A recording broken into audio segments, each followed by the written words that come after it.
Hey, it's Mark. Welcome back to Single Car Garage. I'm finishing up the 84 Corvette that I mentioned in an earlier video today, trying to get this intake completely buttoned up. So let's see what I'm doing. Kind of to show you on the crossfire intakes, on top of your intake you have this plate right here. Then you have the two throttle bodies. So you have to remove this plate. Then that's when you go to your intake and take your intake off to change your gasket. So I've got my intake on and I've got my plate on there, and what I've got to do is torque these bolts around my plate.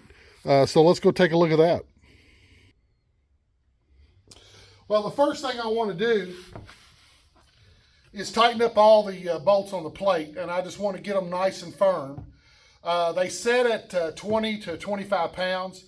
What I'll do first is when I go back and torque them, I'll torque them at 10. I'll come back and torque them at 15, then I'll come back and torque them at 20. So first of all, I want to just get all these kind of tightened up.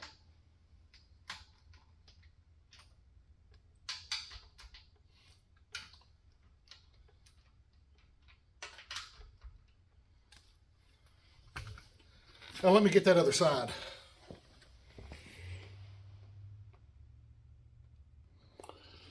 Now the first thing I'm going to be doing, like I said a while ago, is we're going to go around this and torque it at 10. Then I'll set it to 20, torque it at 20. And then I'm going to go to about 25. It says anywhere from 20 to 30, so I'm going to hit in the middle at 25. And then my throttle bodies, they stop at 20. So that's what I'm going to be doing, is torquing all this down, and then I'll worry about all the wiring, distributor, and all that. So let me get that done. I'll go around here and get it all torqued. Now the sequence I do is this side to that side, and then go around, starting over there and starting here. We'll come around, and then we'll finish at the same time, and finishing up with these two bolts on our throttle bodies. So, let's get that done, and I'll get right back to you. Hey, we've got everything torqued, and now what we got to do is hook up all the vacuum lines, our throttle body positioning sensor, hook up our throttle bodies, our idle air control, get all our vacuums, get our distributor on it, get our plug wires on it, and then we're ready to test it out. So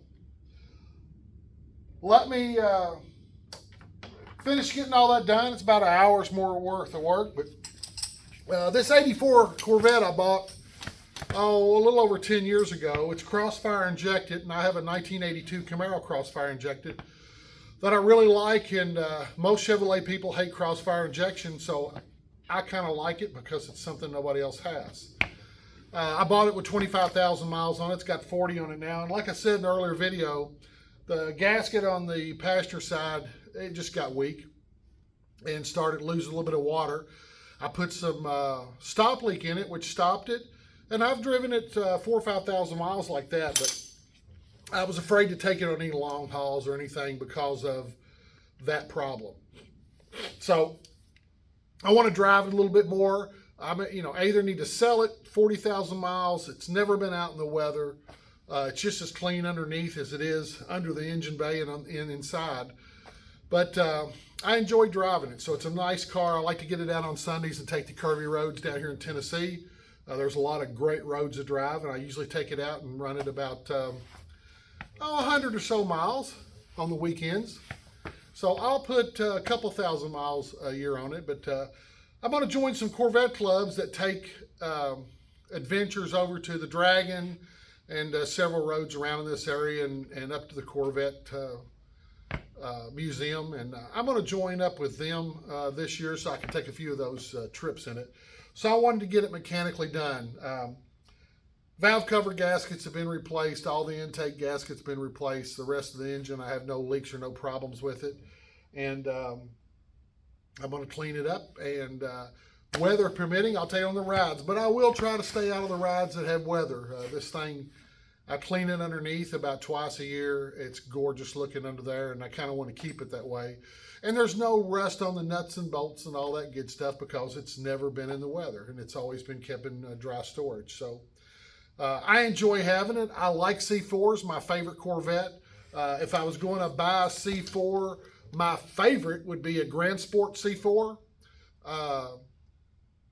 And then my next one would probably be a ZR, one of the ZR car. More than likely, the Grand Sport would be the one I would want to buy. Looking at the prices, then it'll never happen. But I might buy me another C4 along the line. If I buy one, it's going to be a later model. I think the changeover 96 was the last year for the C4, if I'm not mistaken. And that's probably what I'll buy. And I want a standard if I buy one. So as I watch the prices on them, if I see a good 20,000 mile, 30,000 mile one show up, I'll probably buy it just so I enjoy it, because I love driving it. I don't like getting in and out of it so much, but I love driving it. So the C4 Corvette and the Gen 3 Camaros are my two favorite driving cars that I've ever owned. And I've owned a lot of cars. So I enjoy them. I enjoy the way they drive. I enjoy the way they handle. And I enjoy them when they have a stick shift in them especially. So let me button this up and get it running. And then I've got to get over to do a little bit of work on my daughter 64. Some couple things that she's not capable of doing at the moment. And that's about it. So, hey, thanks for stopping by and seeing me today. Thanks for stopping by and looking at what's going on. And come back and see me, okay?